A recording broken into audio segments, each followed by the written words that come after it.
Ladies and gentlemen, boys and girls, children of all ages, I am back. We are back. The show is back. It is What's Good America.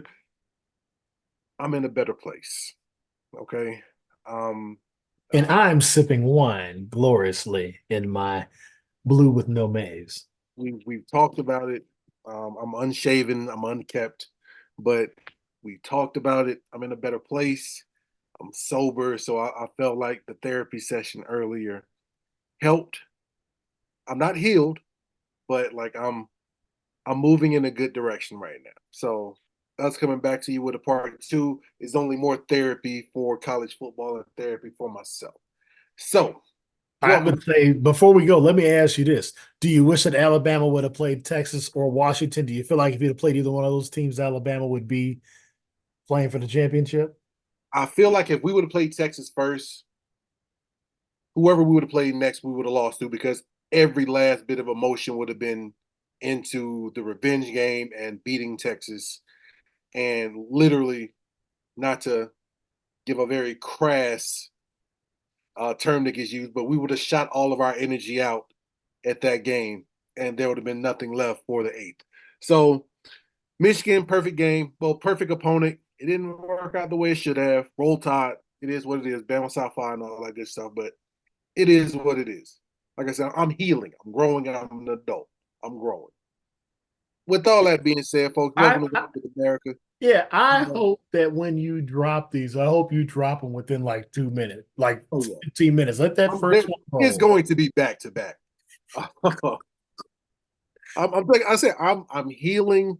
2024 is the year of healing and growth, and me not having emotional outbursts that last for days at a time. I'm healing. All right, just God ain't done with me yet. All right, national championship is set. Before we get into the well-deserving Washington Huskies and the Michigan Wolverines, got to get a game its due, its credit, its respect. Washington came out with a purpose, and I felt like they came out with a whole plan of we don't give a damn who's in front of us. We know where we got to go. And they proved that with a future SEC school in Texas. And I believe in Penix. I don't want to mess up his name the way Chicago did, but I believe in Penix. Um, but he's going to make a hell of a good pro. I don't know how big he actually is, though, because to me, like he looks like, and I guess the prototypical quarterback style is now going to being like the 6'4", 6'5" size quarterback is now gone, but like he looks smaller, but like his arm is unmatched. Don't get me wrong, Jaden Daniels should have won the MVP, the Heisman, as he did because of what he did for LSU. But if they would have gave it to Penix, I wouldn't have been mad. I don't watch Washington games for a number of reasons, but the kid can go. His receivers can go. His O line, which anytime you have a O line full of them poly guys and them Samoans and all that, they can go, and they weren't afraid of Texas. When Texas started coming back, they didn't care. Like they stayed and played their game the entire time, and I gotta respect that. So much love to the Washington Huskies going to the national championship against Michigan, the Michigan Wolverines. Well, I'm going to help you with this height, Chris, because I don't know what TV you watching, but I always wonder. I talk. Michael Penix is 6'3", bro. He doesn't look it I think it's the way he plays. He's kind of like when you watch Steph Curry, you forget Steph Curry's 6'3". right because he plays like a 5'11" guy. So, to me, he's done more than enough. And I think guys like Bays and myself, where it's not me trying to, bring the Big Ten all into it, but we got to watch him play at Indiana. Like we knew the athletic talent, but it's one of those guys where it's like it's funny when you get guys around you as good as you, because it's no disrespect to IU, but you know, I seen the same thing happen with Antoine. You know what I mean? Like he had a few guys with him, a couple guys that were my teammates. But when you got a whole bunch of guys, He can go. That's why they've been so good. And Washington always has guys. They just do. I mean, that's a You very saying that? we always talk about Oregon, but you want to give Washington credit. Washington is one of those places where it's like super sneaky. And I mean, there's been a lot of stuff that's happened in that city last couple of years, but I remember being in Seattle quite a bit, all due thanks to our favorite owner. Um, so we were in Seattle a lot, and you forget that University City is right in Seattle, like you right in it. So it's one of the most unique colleges and college campuses in the country because, like, yeah, you got your university bars and that's their own setup, it's their own world. Hmm. But then you take a Uber 5 minutes down the street and you clubbing in Seattle. Yeah, it's And the city within the city. and that's it. I mean, the Mariners are there and the Seahawks are there. I think they got the hockey team now. But Yeah, UW is, when UW's cracking, like they run the city. that's it. Yeah, that's it. So, you know, good for them. And I think I want to say this. I've got the chance to really watch them towards the end of the year, Chris. And they do things differently than just about every other spread team. It's kind of impressive the way whoever their offensive coordinator is, that guy is going to have a job very soon Quickly. himself. Just the way they draw stuff up and get those guys involved. I was just impressed with all of it, really. Um, to be honest, and it's such a we're getting those contrasts. It kind of reminds me. I hate to bring up a team that just gave up a game, but it reminds me of all those Bama games where they would get a UW of the past, or they'd get kind of more of the spread team. Hmm. You'd see those type of matchups. Oregon, Auburn, the year Cam took it home. It has that feel to it, except it just feels like, this could go two ways. Like Michigan has shown that they can take your best player away. They've got the defensive guys to do that.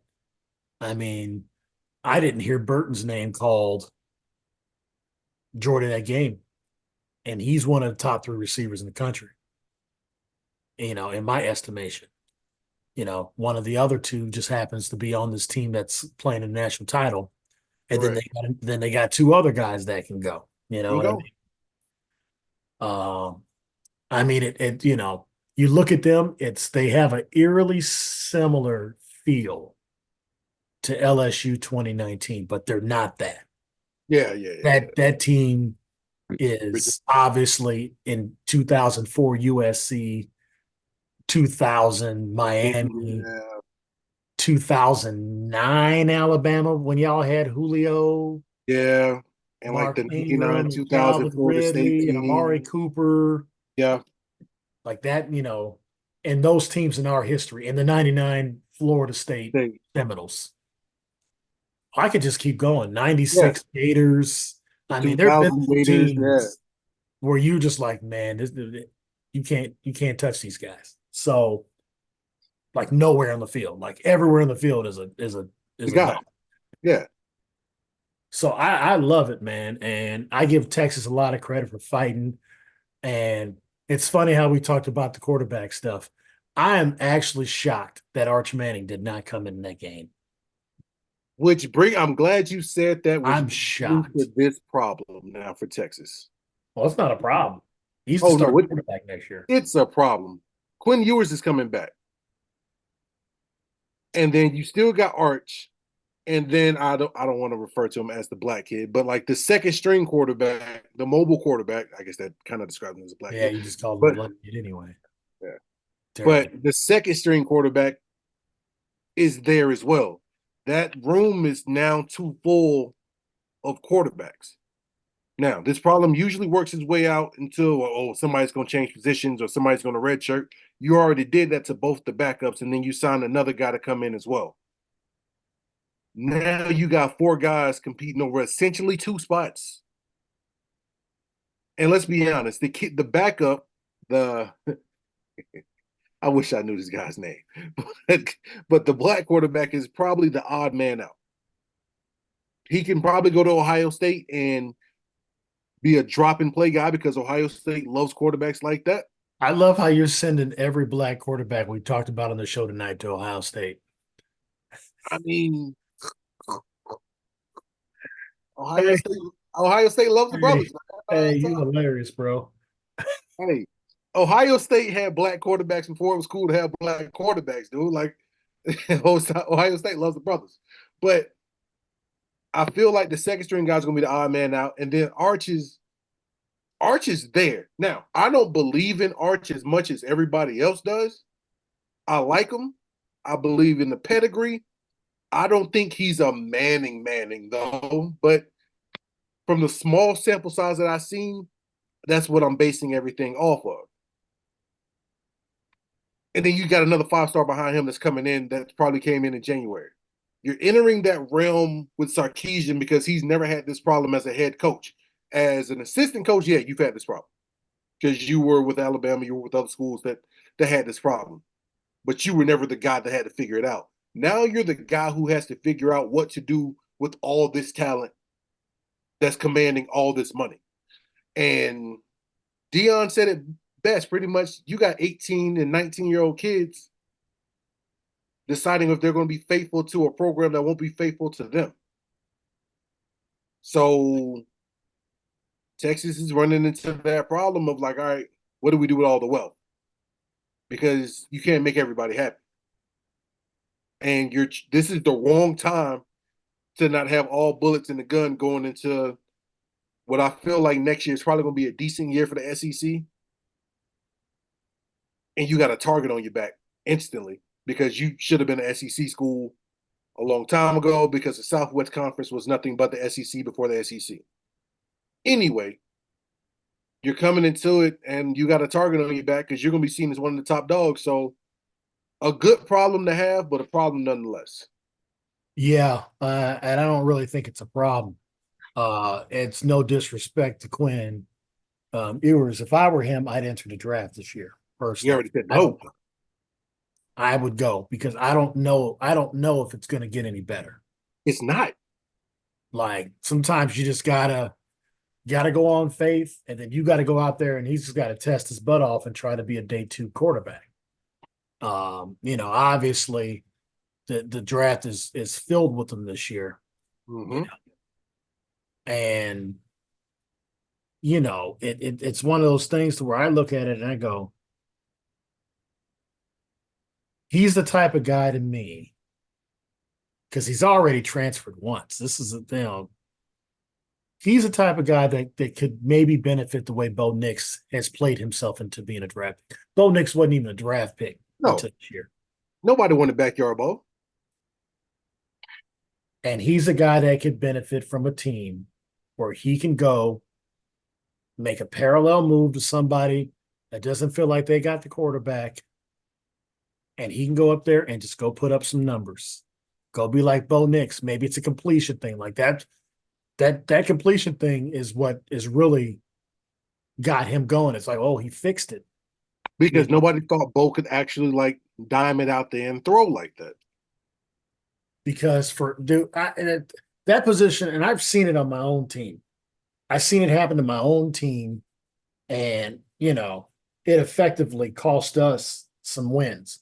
When you are playing for a coaching staff that at the drop of a dime is just looking for a reason, even though you're the best option because you're the seasoned guy. It Right. happened my junior year, and it took an injury and it took one bad game from that backup, and then it said, "Well, this is the best we got anyway." But that was 5, 6 games wasted where he was just trying to do what he could to stay on the field instead of playing the football that he could play. And once he started playing the football he could play, he was National Player of the Year, National Player of the Week, back-to-back weeks. And we almost beat the number 2 team in the country. We were 0-8 through 6 touchdowns. That's crazy. 5 NFL players on that defense. On that, actually 3 on the defense and 2 on the 5 on the team total. And your boy had a $140 in three quarters. So I mean, like I've seen that happen. Like that really messes with a quarterback because if he's playing to not make mistakes instead of just playing a position, You're gonna make mistakes. gonna kill him. And honestly, I think that's the way Jalen Hurts played the second year at Yeah. Alabama because he knew They were grooming Tua. I'm sorry, they knew. which And is then what's about to happen to Jalen again. So it's so, or it's one of those conversations where you just legitimately sit with Arch and you go, listen, he's either going to have to play like dog shit or get hurt. But I'm starting you your sophomore year no matter what. Like you're going to have to verbatim make him a starter yeah. because Ole Miss is ready to throw the everything at him. You can sit there and say what you want to say, but oh my God, Dunlap tires, which most people, if you go look outside in your car right now, you have Dunlap tires on your car. That family came from Ole Miss. I'm not going to tell you how I know, but just I know They that will they will throw the entire fortune to have that kid play quarterback for the next 2 years. on Manning Way. Come Come on, on. man. Tennessee can't do it. Tennessee's happy with the Nico kid, which, eh, whatever. I'm not sold on him, but Ole Miss, the Grove, And Lane Kiffin. and Lane Kiffin, who's going to let this kid be himself. No, No, he's going to get him ready to be the number one overall pick and fulfill the destiny, be the third one in the family. Like that's what'll happen. So yeah, I like that we pivoted to that because we need to just do that. Because I think Texas played the type of year where they've earned that type of credence. And what really hurt him tonight is he didn't play well. no. A little bit that I saw, he didn't play well enough. And they He should didn't have run. won. And they He should have didn't won that game. play. I'm gonna be honest with you. Them last three or four throws, that's what's going to be in everybody's memory. And with True. that, the talent they have, they should have thrown. You throw four jump balls, one out of four of those going to be caught by one of them guys. They He should have didn't just play returned. bad. He did. He. I don't want to. I don't want to make it seem like he played bad. He didn't play bad. He didn't play well. I didn't say he played bad, but he didn't play. He didn't play to where you didn't think. And then you got to think about it, dude. They in this dude's backyard. That is his daddy's stadium. Yeah. Oh, Texas ain't never gonna forget that. And I think it looked worse because of how good Penix played. Like it's just like you have the comparison in your mind anyway. So yeah, he played good. He played like B minus good. Like, but then when you saw Penix pretty much putting it anywhere he wanted to, that B minus compared to A plus doesn't look great. And I feel like you're looking up the stats, which I'm glad you are. Yeah, I just want to see what the final numbers were. I know Penix went over 400, Well, he always goes over 400. That's, and he did his thing. I'll but get the no, box score I here in a think it's minute. the comparison which made it look even worse. So, and granted, I know tomorrow's all any media outlets gonna have is Alabama lost, which as they should, because when you paint that target on your back, you deserve all that comes with it. But the better game was the Texas Washington game because you had two teams who came in it not looking to lose, but looking to win. Mm-hmm. And here's just the truth of it. Like, here are the numbers. So neither one of the guys turned the ball over, which is great. Right. MPJ had 2 touchdowns throwing. Um, Quinn threw one, but one guy had 318 yards, but he was 24 of 43. The other guy had 430, and he was 29 out of 38. God damn. Sorry. No, I mean that's it. That's the truth of the whole situation. So, you know what I mean? Like it's what do you do? What do you do? It's, that comparison's a bitch, man.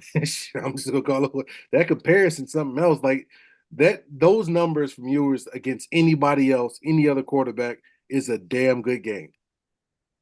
But when you play against somebody who probably should have won the Heisman and he's putting up Heisman like numbers, it ain't it don't do what it's supposed to do. Yeah. So And I wanted to save this for my give me a minute, but you know what? I'm going to buy us some time because I think we got a special guest coming here in a minute, get his thoughts. Um, I think Michael Penix Jr. should be the first quarterback taken. I think it was already possibly in the discussion, but I think the way he's played these last two pressure games, and he's played and put up the numbers that he has, and you kind of see how to use him, and he's got the ideal size. He's going to Yeah. probably measure at about 6'2" and 5/8, Hmm. maybe 6'2" and a half. So he and I are probably the same height without shoes, and he can run. You know what I mean? He's got the touch. He's got the arm. I mean, I think he's the guy you look to. And I'm gonna be honest with you. He plays in Washington, so they don't have the prettiest weather up there. So Nope. him putting up the numbers there is a big deal too. I mean, I'm even looking at the situation now where if I'm the Bears, I'm like, maybe that's the guy. Maybe he's the guy. Because period, he is just way more polished as a passer to me Yeah. than Justin Fields ever was. Listen, Justin Fields was throwing to equal caliber guys, but come on, man. We really look if you like we had this conversation, I think last time we were on air. If you look at that receiver room and then go look around the NFL and all these guys that are making these plays were in his receiver room. And some of them were young guys. Like Smith and Jigba was a young guy. But, Chris Olave and Garrett Wilson, these guys were in the receiver room, and these guys are the best players on their team. Yeah. You know what I'm saying? So, with that being said, as you will start to see here, America, as we turn to the triple box, he is slowly going to be coming in and realizing as we're talking that he'll be coming in live. But I mean, what do you think about that? Do you think Michael Penix Jr., MPJ, has done enough in your eyes where it's like that might be the first quarterback I would take now that you realize he's 6'3"? Right. With all that being said, like if he's taken first by the Chicago Bears, I'm not mad at it. Like, I'm not mad at it. This draft is going to be a decent draft. It's not going to be great. It's not going to be terrible. I guess you got to wait 3 to 5 years to really tell how it's going to be. But if they came into the war room, it's like, all right, guys, listen, it's between Penix and Caleb Williams, basically. I'm gonna look at the last couple of games. I'm gonna look at the head to head. I'm going to look at the fact that one of them said that I just want to go home and cry and hold my puppy. I'm gonna look at the fact that one of them has black fingernail polishes and can't beat Utah. Like I'm good with Penix because, as I've stated a while ago, I'm not sold on Caleb Williams, dude. Like the fact that he came out so long ago, well, if any team that drafts me has to give me like stock in the team and blah blah blah. Bitch, you ain't like let's oh, okay.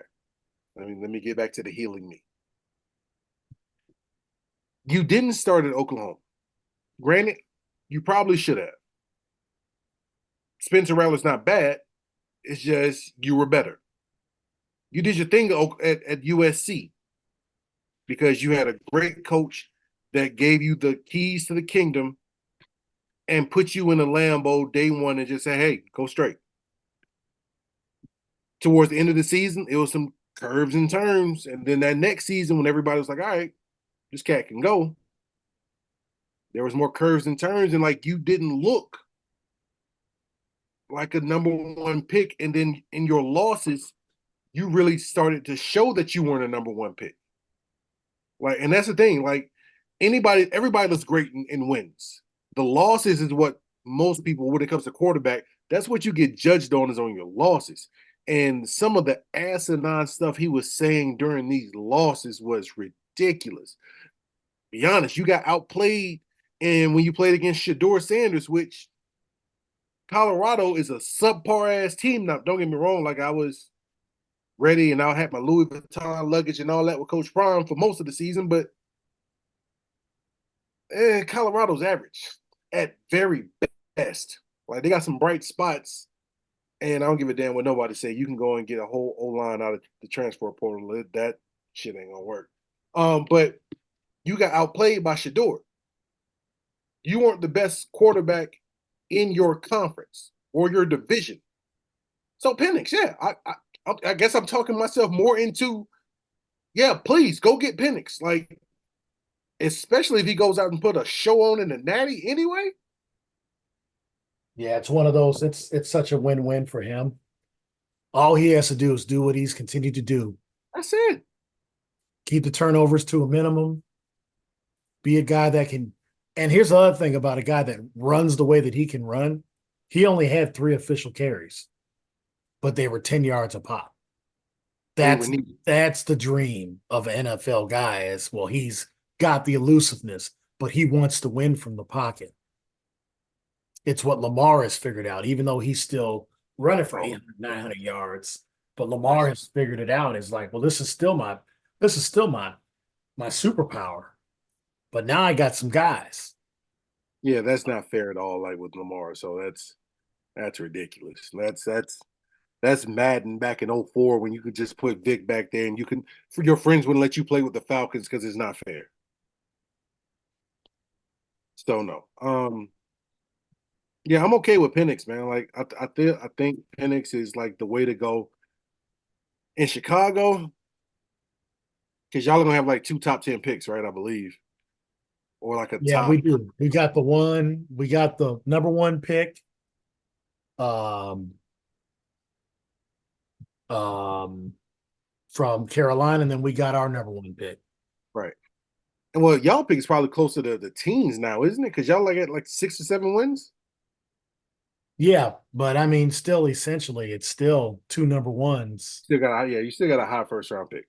No, I'm good with Then, and then don't forget, I mean, whatever we do with Justin Fields, I mean, is going to really determine that as well too.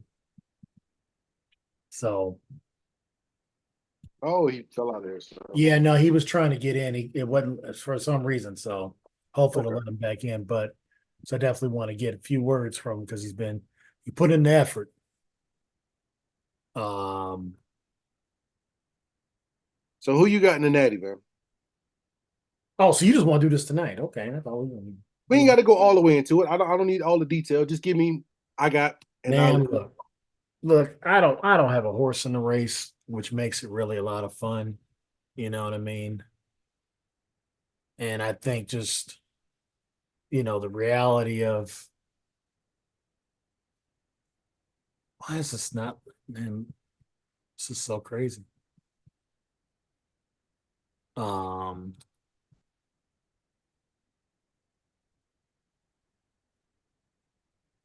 I think the reality of it is just, dude, Washington's just fun, man. Like yeah. they speak to my inner receiver. I like the way they play the game, man. You know, I think in general, every wide receiver just does way too much. And clearly I know that's a lot. Whenever I say that, I think people, absolutely just kind of crack up about that. But, it's just definitely one of those things to where that's really kind of how I feel, Chris. Like, I don't know why this is not letting him in, America. Trying to get him in. There he Yeah. is. Sorry about that. Ladies and gentlemen, Director Bazemore has come in. So I'm gonna put my thoughts. I was over here stumbling, bumbling, but it doesn't even matter. Let's get you in right now, man. Thoughts on the Washington Texas game? Man, that's a fun game, man. I think the both semifinals were, I think, what they scripted it to be. The Michigan Alabama game was going to be a close game, more of a kind of a defensive struggle in a sense. And then the Texas and Washington game, we knew it was going to be a lot of points because those teams all year have at least thrived on offense and let their offense carry them for the most part. But no, I mean it was a fun game. I feel like Washington, they they let Texas hang around. It was a crucial drive when they went up, I think, by 11, right? Up by 11. They got that turnover from the fumble, and then they got kind of cute and they tried to trick play. They threw 3 passes in a row. They should have at least ran it once, get the clock rolling, similar to what they did in the third quarter, how they just kind of put a bottleneck on the clock, just clock control. Very efficient. The one thing about Coach DeBoer, you can tell he is somebody that is calling the game. He's not just throwing out a lot of loose plays that just kind of similarly that hopefully they can bounce together. You can see when he call plays, or I mean when he's play calling, it's like a rhythm to it. And I feel like that drive kind of let Texas hang around. But Texas can, they got some firepower too. But it was fun to watch both of those games. But I think and both outcomes, I guess, they weren't surprising to me. Gotcha. got Gotcha. I didn't realize this dude was the head coach of University of Sioux Falls. I didn't know that. Yeah, 06, 07, and 08, I want to say. I didn't know that, babe. So you actually know this dude a little bit, huh? I knew of him just being out there in Sioux Falls, obviously playing with Zoe, Mhm. coaching, playing for Riggs. And when I was working at USF, like I had to look at like the record books back in the when they were I was there when they were transitioning from NAIA to D2. And so just having a sense to look behind the scenes at some of the names that obviously we knew from arena ball. And I kind of got a better understanding of like how Sioux Falls, their arena team, the Storm, is the way they are and how they run it, knowing some of the people that's associated with both programs, USF and the Storm, and just kind of how those things worked. And then learning more about Sioux Falls itself and how big of a sports city it is. Like I didn't know anything about that. Obviously, I mean it's kind of in the middle of nowhere for the most part, but a big, huge, huge sports city, especially football, basketball. Well, now we're connecting the dots because now I'm looking at it, and I didn't know that he was at IU when MPJ was there. Like it all connects. It's like I no wonder they I didn't were. know that either. I didn't know I that just either. They said it today. I was he's like, today okay. years old. No wonder he was like, "Give me that kid," because that was his. I remember that first year he had where he went. They were like going to win the Big Ten, and then he got hurt. Yeah. Essentially, broke something or blew something out. Mm-hmm. So I mean, it makes sense. I mean, we got some things made in heaven. So, I mean, I'm just going to let you have the floor some more. Chris had already kind of thrown it to me, and I was stammering because I was trying to get you in the room. But he was like, what are your first thoughts based on what you saw in the first game with Michigan and Washington? I mean, is it a one of those type of deals where it's like obviously you've got on that terrible, terrible sweatshirt right now that makes no sense for any of this conversation right now. I mean, I appreciate that you've kind of blurred out all the green in the background, but I can bring it up. Well, you still. Hit it by I got to take all my shots at Chris. I had to take all my shots at Chris in the first one that you were locked in on the film study for us the first half. We were locked in, but you know, all joking aside, when you see these guys match up, I mean, which way are you leaning between Washington and Michigan right now? He can't. He I'm can't leaning go. towards not towards Michigan. I'm I'm about to leaning say. Almost said it. You almost said it, America. I'm leaning towards UW. And obviously that's more feelings than facts about if you want me to be a football analyst, objectivity. I feel like Michigan is they are on a path of destruction. They've won 6 games without their head coach. That's a team that's on the path of destruction. It's going to take a very Herculean effort, coaching staff wise, player execution wise, to beat them. Washington has the tools. They have a high-powered offense. Michigan hasn't faced a quarterback like Penix, who has shredded the Big Ten for, while he was upright. And so I think that is going to be the star power that they need. They got a decent defense, but they're very vulnerable in the pass. And so I don't know how good JJ McCarthy is. He plays decent. He makes some throws, but I don't know how good he is when he has to be good. If that makes sense. Like Penix has to be good. Like the games I watched when they played top tier talent in the Pac-12, outside the Pac-12, like he had to show up and play, and he's done it. Like I don't know if JJ has that type of. I don't know if he's got that kind of execution in him. I haven't seen it. They're a very balanced team, but I think they're on just that one of those crazy football, just energy, magical type seasons where it's like they doing everything they need to do to win. And no matter what team is in front of them, they're just going to figure out a way to win. And, I'm hopeful that UW can obviously show up the way they have been. But I think one thing is one thing about the Alabama game is how much did it take out of Michigan to beat Alabama? It's hard to put those two of those games back.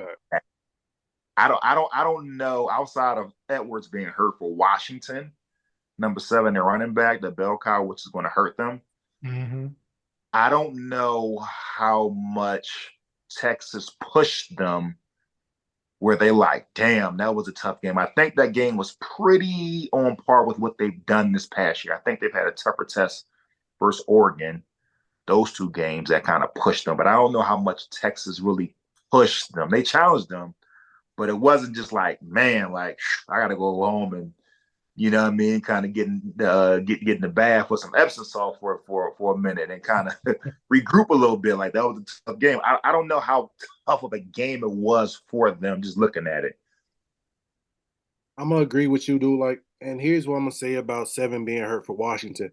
I think Washington's offense is where one of those where you can't like he's a dog, but he's in that offense, he's a plug and play guy. So there's a literally they probably got a freshman or a redshirt sophomore that's behind them that can go in and do the exact same thing because as a running back for Washington, 40 yards to 60 yards rushing is a great game in that system. So they can plug somebody in to get that kind of output. So I don't think 7 being out is going to hurt anything. And like you said, like this game went exactly how Washington thought it was. We're going to score, you're going to score. We're going to score, you're going to score. Eventually, one of us is going to make a mistake. It just won't be us. Mm-hmm. So I don't think emotionally it took a lot out of them or physically because Texas doesn't play. Texas plays more kind of like up to what Washington does. Like it's not a bang, bang, bang. It's like, all right, it's jab, jab. Let me throw a haymaker. Jab, jab. Let me throw a haymaker. So it's not just a slugged out game. I I am pretty sure Washington wins this game by 10.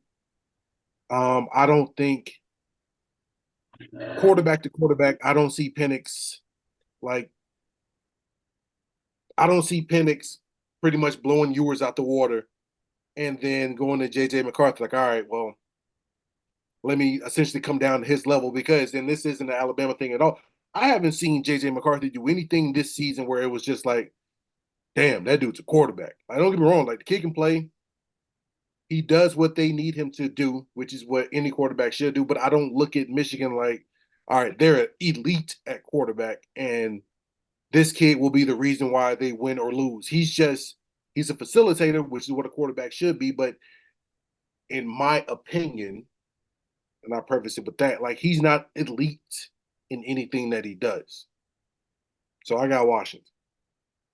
All right. So now that I've had time to think and get the answers that I knew I was going to get from you guys, I was thinking of an analogy to what I think this matchup is. And it's like the old saying, like styles make fights. To me, this is like Ali Frazier in the sense of this, not the magnitude of these great teams, but the fighters. Muhammad Ali had power, but he danced and he was quick. And his thing was, we're going to make you, I can make you look foolish, but I can't stand toe to toe with you. Joe Frazier puts his head down, keeps coming, keeps coming. Left hook to the body, left hook to the head. Left hook to the body, left hook to the head. Eventually, I'm going to hit you so many times, you're not going to answer the bell. Yep. So, are we getting Ali? Are we getting Ali Frazier 1? Or are we getting Ali Frazier 2? That's what I feel this game is. So it's like you're basically asking me to pick, do I think I'm going to get the Muhammad Ali that shocked the world on his comeback, or am I get the Ali that stepped into a fight that he wasn't ready for? And Joe Frazier got him. So I'm going to have to go with my heart right now. The quarterback is from LaGrange, Illinois, which is right in the backyard of Enzel South. He went to the private school, Nazareth Academy. And I had to double check that. I knew he was from the Go. I just didn't know what suburb he was from, but he literally went to high school right down the street from me. And I feel like he needs redemption and his dad needs redemption. His dad acted a damn fool the last national game. And I think they made sure they didn't show him on TV because he was grabbing JJ girlfriend. But I don't even know, have we gotten confirmation if JJ and that girl are still together? Because, Baze, you might have missed that. I don't want to mess up your algorithm, but you type in JJ McCarthy's dad and check out the videos that come up from that. It was wild, bro. Anyway, I had to put some comedy in here. We had a little bit too much football. So I'm going to take Michigan because I think Baze said it best. Team of destiny. How many times have we seen a team like Michigan in a different form that keeps banging on the door and they don't let them in, and then eventually, all right, you coming in. Matter of fact, we have seen that. That team's called Georgia. We've actually witnessed it happen. Georgia banged on that door for 10 years, banged on that door. And then they finally opened it. And look, man, I do believe offense wins championships, but Michigan's defense needs to be revered right now because they've done something that no other Big Ten team has been able to do when they've been in that spot. Since the Cardell Jones 2014 year. And that's step up and make plays against an SEC team. And I think that deserves its weight in gold. So Bama with all that speed and all that defensive talent they have. And I think you guys are both missing it. That kid Johnson that got hurt, the running back, actually he's a transfer and he's a dog. They are going to miss him. He's the hammer. Like he literally is the guy. Yeah, he runs hard. He's the guy that makes them a complete offense, like real talk. Mm-hmm. So I think they're going to absolutely miss him. And not having that type of runner in a game, that they absolutely want to. Michigan wants to slugfest it all day. Ball control. And Washington doesn't want to do that, and they're not going to. But they need that guy that can make you, if you don't have a guy, you guys know this as great defenders you are. If you don't have a guy that you have to even think about, worried that, like, you have to have that guy where, we got to put 7 in the box at some point. If we feel like we can get it done with 6, that means I always got help, which means they can take Rome out of the game. Double teams take guys out of games, especially, if you're running a system the way that they're running it. It's based off their play action. It's based off all that stuff they do is based off of having a guy that runs downhill the way that he does. So I think he's going to, I don't know. Was he based? I didn't see that. It's kind of back and forth. Did he end up getting carted off or? No, they helped him off, but his foot has been bothering him or has been banged up since November from what the commentators say. So It could be a matter of if he rests a couple days and it heals good enough, at least for him to be a decoy for the first quarter, first couple possessions, and they get a couple tugs off that. That could be enough. The kid that's behind him, number 20, I don't know if he can be that guy to lean on. What I can say is this: DeBoer will scheme up his offense and the shifts. He can get similar production out of somebody else, I think. And I don't know if Michigan is good enough on the back end. They're going to double number one. But that's where they're really good at. That's the point. They got one of the best corners in the country. They got two corners. Their corners are good. They got two D1 corners, base. Yeah, they got two good. I mean, two first round corners. So are they good enough to because Uduzi is going to win if they're planning to go man with no safety help, he's going to win 80% of those matchups the way Penix throws the ball. Now, you also got to account for number 11, number 2. Number 11 can really go. Now, if he's lined up in a slot, if Penix notices that, he's going to be the one that's going to have a huge game because you can't double all 3 receivers. They can double Uduzi. They can double number 2, his name Polk or something like that. Maybe they can double him or leave him one-on-one with the other cornerback. But that guy in number 11, if they scheme him up, and number 4 for Michigan State, he decent. He's good enough to beat you in a game like that if you're letting the others eat. If you take away the big dogs, they have others. But that's the point I'm making. Because if you don't have a running back where you have to actually think about playing it straight up, and playing straight up is basically you want to play with 7 and 4 in the back end. If they're able to just play a 3-3 of any type of formation, if it's 4 down linemen, and we go 4-2-5, 3-3-5, whatever, and they can have that extra DB, extra safety help, it clouds reads. Now, the best part about Michael is Michael obviously we know has the feet, but I mean, look, man, Alabama was the hottest team in the country, and they made them look like doo-doo. Made them look like doo-doo. That kid was playing as good. That kid was playing as good as any quarterback in the country, and he did not play well. So I want to give the Michigan defense credit. And speaking on top of that, I love the fact that y'all both, there's no win. Like, this is even better than before. See, that game that happened, yes, I see you missed this because you was busy doing film study before this second session.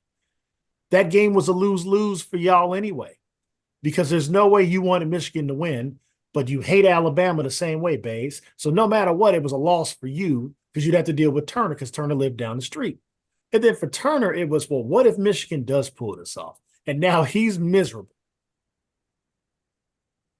Now, Bays, this is really your nightmare. Turner's just living in it because it's an all Big Ten final. So he has to eat that shit for the rest of the year.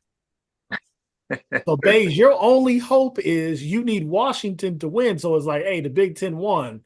But you know what I'm saying, but the maize and blue didn't get it done. That will literally make your whole year, Bays. But if Michigan wins this thing, man. I think that's why I had to pick Michigan to win. I just want to see y'all miserable because Northwestern won the bowl game. You're trying to incite an argument between 3 positive black men, and I'm not going to allow you to do that. Northwestern won their bowl game. That's all we're going to do is we're going to conclude this episode of What's Good America with going to the Emmy Award-winning segment of Give Me a Minute, because I'm not going to allow you in this 2024 to have 3 grown black men arguing with each other on television, on YouTube, and on social media. I'm not going to let you do that. We are 3 positive African-American men, and you are trying to make one of us, i.e. the Southerner, use words that he probably shouldn't be using on social media. So I'm not going to do that. I'm not going to allow you, a father of 2 beautiful biracial babies, I'm not going to let you do that. I'm not. So I'm going to go ahead and go first. America, as Walt takes a sip of his wine and thinks about the actions that he's done, give me a minute. this comes from no hatred in my heart, no malice, but this will be a top 5 lowest viewed national championship game. I can guarantee you that. And here's why: there's no real villain. Yeah, you could talk about Michigan stealing signs or whatever, but they're still a feel good story for everything that Walt said because they've been banging on the door for 10 years and Harbaugh couldn't get it done. And everybody loves Harbaugh except Base. But it's everybody loves Harbaugh and Michigan's a feel good team and like they're doing what they're supposed to be doing. And God, you're just a jackass if you hate Washington. So there needs to be a villain for the viewers, even, and it's not the diehard viewers. That those aren't the people who make up the ratings. The people who make up the ratings are the ones, the casual viewers who barely kind of know anything, but we know we're supposed to hate Georgia. Oh, we know we're supposed to hate Nick Saban. Like you need somebody to hate. That's what you need. You can go back. The closest thing to this, and not by talent, but by there not being a viewer. I'm sorry, a villain, is the Clemson LSU game. But at the same time, America was kind of burnt out on Clemson at that time. You need a villain. You don't have a villain. You got two pretty damn good feel good stories in this, and you got two non-Southern teams. So that's another thing. But you need a villain. And you don't have a villain in this game. Now, for people like us who love football, this is going to be a pretty damn good game. For people who know the sport, you want to watch it. But for the casual viewer, something to get your girlfriend to want to watch it or whatever, or the guys at the bar who think they know a little bit about football, but as I said, they're a third string quarterback at West and they don't really know shit they're talking about. They're not going to have a villain. Yes, Walt. I just realized there is a villain in this game, but he doesn't play for either team. The villain is Dave Portnoy. He's about to go crazy the next week. That dude wanted And he that's just made the $1 he million won $1 billion. bet. So the only thing you can Shout hope out Dave is that Portnoy, by the way. you have to hope that Barstool goes nuts Oh, they about to have a ball with this. this next week They need to because go ahead and hire us. if not, there's no clear cut villain. You got your bias, but there's no clear cut villain. In America, that's been my minute. Add Tom Brady to that, Desmond Howard. They got plenty of villains getting ready to line up and talk cash. Yeah, but those are past. That's the past. Like with Alabama, you can hate Alabama for Alabama being Alabama. You can hate Georgia because they won 26, 27 straight games. You can hate Clemson because they had the best receivers in the game and all they did was talk shit. Like their gate, Florida State. Florida State had a bunch of hood dudes on the team. Miami, a bunch of hood dudes on the team. Like there was a clear cut villain. You don't have that right now. Like Barstool is going to have to engineer that. Like, I'm yeah, you can hate Brady. Didn't You you? can hate Brady. I think Bays is the one that started a petition to get Desmond Howard thrown off of college game day. That's what I heard. I don't doubt. Desmond is who he is. We know he's a homer, so we not, he is thought he was going to be in that position. But we're not worried about Desmond. All right, Bays, you up, man? I'm up. America, give me a minute. This is going to sound crazy, but I want you to listen to what I have to say. But first and foremost, since it is 2024, I got to give my disclaimer. Whatever I say on this podcast is my opinion alone. It does not reflect the opinion of my or past employers or any past. So let's get that straight. You feel me? Now, to my minute. I said this to my good brothers on the screen before. Nick Saban, he's in his post-prime era. Now, granted, he's a great coach, so he's always going to be able to muster up and get his teams to be in contention. But the gap has closed between him, his execution, his staff, and the other top dogs in the country. So I'm not surprised that he was outcoached today. I was talking to my wife, and she was saying that they were outplayed. I said in some instances, yeah, but in those games, styles make fights. There's a slugfest. They hitting the team with jabs and haymakers. They got hit with some jabs and haymakers. But when you have players wide open consistently, that is scheme. When you have unblocked blitzes that no counter is accounted for, that's scheme. So Nick Saban, granted, he's in his post-prime era. He can still be an elite coach, but he's not the Nick Saban of old. He's very vulnerable. So I would like to publicly challenge the SEC talking heads to actually start to realize that, maybe we get some new blood at the top. Georgia's still, I guess, the top dog of the SEC, but the time is now, right? So we're going to get some new blood in there. How about y'all actually, stop clamoring and yelling for the SEC and start bigging up your school? What is your school going to do in the SEC? So, yeah, I'm coming out 2024 and putting everybody on notice that Nick Saban, he's in his prime era. He's vulnerable, but he ain't going down without a fight. So you got to bring the game. America, that's been my minute. That sounds like I'm gonna go ahead and say this real quick. That sounded like a Big Ten proclamation to me. That's what that sounded like to me. That was a Big Ten proclamation. Once again, I'm not going to allow y'all to have black men arguing on screen just and saying things that are beyond asinine. Now, I will agree with you that yes, he is past his dominant prime. He's vulnerable. But what animal, when it comes to an animal, when is the animal at its most dangerous? When he's vulnerable. This was arguably Saban's greatest coaching year with less talent. And he still took a team, as I said in the episode before, that probably should have had about 3 losses. Probably. And he got them to this point. By hook or by crook, we still got to the playoffs. Granted, we're not going to go into the whole Florida State thing. It is what it is. But by hook or by crook, he took a team that should have had about 3 losses and got them in the dance. Now, I'm going to agree with you. Like, yeah, we got outcoached in some aspects, but a lot of times it was dudes out there looking lost not because they were uncoached. They just looked like they didn't know what the hell was going on. That's not a credit to the Big Ten or the Big 30 or however many teams y'all just added to y'all division conference or legacy or own league y'all got going on.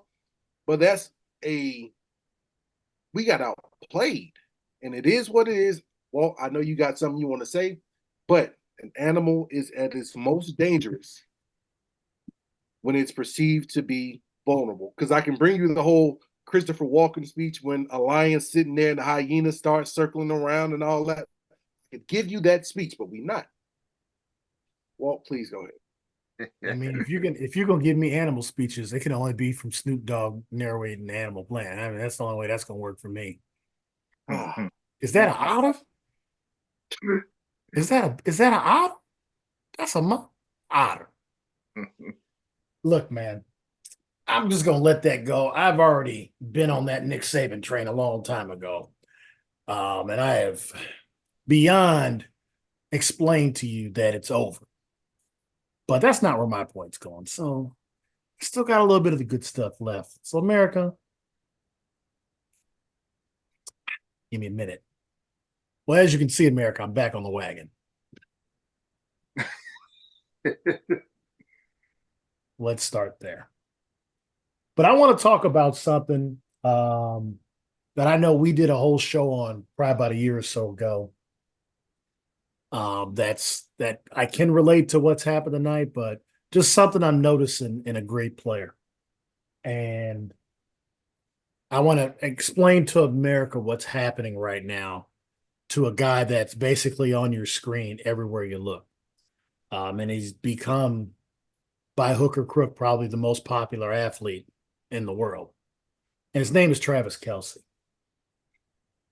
Travis Kelce has seen ghosts. And what I mean by that is, America, football players, we're all wired the same way. It's really kind of, abbreviated as ZFG because that's really what we are. And if you don't know what that is, it's okay. We're on YouTube. We ain't got to censor it. It's zero fucks given. That's how you have to play this game. You don't play it with any thought about your body, any thought about what's going to happen. Those 6 seconds are the most important 6 seconds of your life for 60 minutes every play. And you do it about 85 to 90 times a game. And Travis Kelce, God bless him. We haven't really had an opportunity to talk about him on this show due to me being the surest shot dude I've ever known in my life for knocking up my wife accidentally. But Travis Kelce has done something that I've never seen any athlete ever do. This is probably the greatest come up in the history of an athlete. I've never seen anything like this in my life. Have you guys seen anything like this? Have you seen an athlete come up like this? This is $1 billion come up. He is in regard to him and Taylor Swift. I'm saying that type of level, prestige, like whirlwind. Like this dude was already super popular. Like he's one of the faces of the league. That's what I'll say. Like, because usually the athlete themselves are the come up. Like it's never been, as far as like on this level anyway. Like college, we all got war stories about blah blah blah. But I'm saying like as far as a professional, like the athlete is the come up, not the girl typically, or respectively, or whoever you choose to date and love or whatever. But typically, the athlete is seen as like the trophy that what's being sought after. It's never been a situation where you go into it and she's already $1 billion strong and you bring in your 60 million and that 60 million isn't perceived as anything. So we're talking about a billionaire, a billionaire that's 33 to 34 years old. Yeah, she's a kid. That you took your shot at, that she actually enjoyed. This dude has been around the country and has seen what his life is and has watched 15 dudes mess this up in front of him.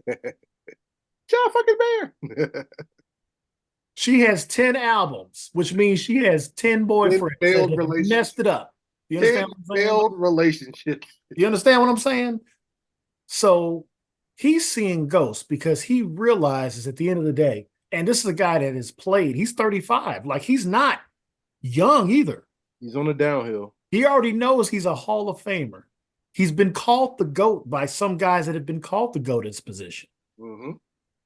He has 2 Super Bowl rings. He's got a top podcast. Like this guy might end up acting and being in movies. Like the dude's got great comedic talent. He sees ghosts, America. That's what's happened to Travis Kelce. You know what? And good for him. I have not gotten to publicly say this in any form, but I'm happy for him because I'm going to tell you this right now. It's amazing to see how much that pigskin is worth when you come up the way he's come up. And he's looking at some of these guys around him and he's realizing how much money he's not making right now. Let's not forget that.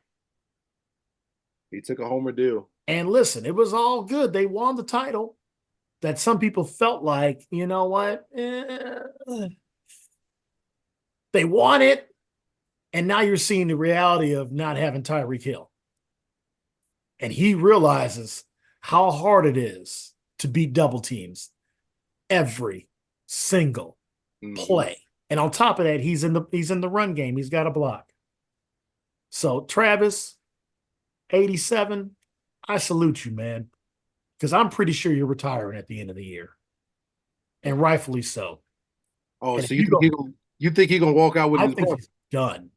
And he should be done, man. Go live that life, dude. No, Go live that life. You won 2 of them. They're not gonna pay you. They're not gonna pay you enough to stay. Patrick ain't taking a pay cut. They had to pay Chris Jones, otherwise the defense wouldn't be notching. Man, take that victory lap, bro, and go live the world and live honestly what might be the greatest position of all time. the guy that made Taylor Swift retire from music. Because if she's happy, what's she gonna write about? She got an album of happiness. Her fans are like diehard fans. They're gonna let her get at least 1 or 2 happy albums off. I mean, look what we did to Mary J. Blige, man. I don't know. Yeah, I needed to press You, Taylor Swift to get a good album. or you said we. We not talking about Taylor Swift's fandom. They're gonna let her get it. They're gonna let her get And shout out Mary J. Blige because I'm glad she's happy. But I'm gonna tell you this right now. at least two albums of happiness off. Now she I'm may just, have features in that thing too to pull it off to keep her platinum status if she can't write unless she's heartbroken. But look, man. So that's all I'm saying, man. Victory lap. Shout out Taylor Swift. I mean, I think she is a G. I'm a fan from afar. I don't have any of her songs on my Spotify, but I know real is real.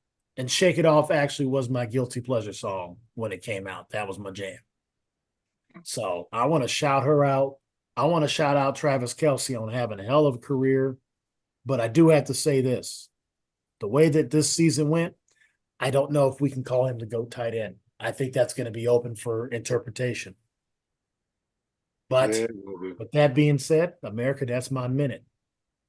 we want to send a special shout out to Mike Bazemore for taking a little time to getting on with the guys tonight.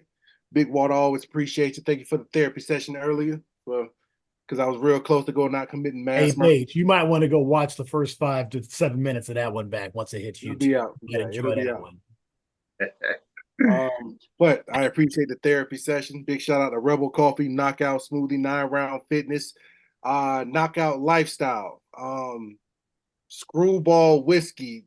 Shout out to Chic Workwear. Chic Workwear. Get your ass back to work. So big shout out to everybody that's involved. Make sure that you like, share, and follow everything that we put out. And if you know somebody who ain't like, sharing, and following, make sure you like, share, and follow and tag them in it so that way they can like, share, and follow. With all that being said, the same question that I asked you on the first episode is the same question I'm going to ask you on the second episode. But seeing as how it's the second episode, I'm going to ask you the question again. What is that question, Walt? What's good, America? What's good, America?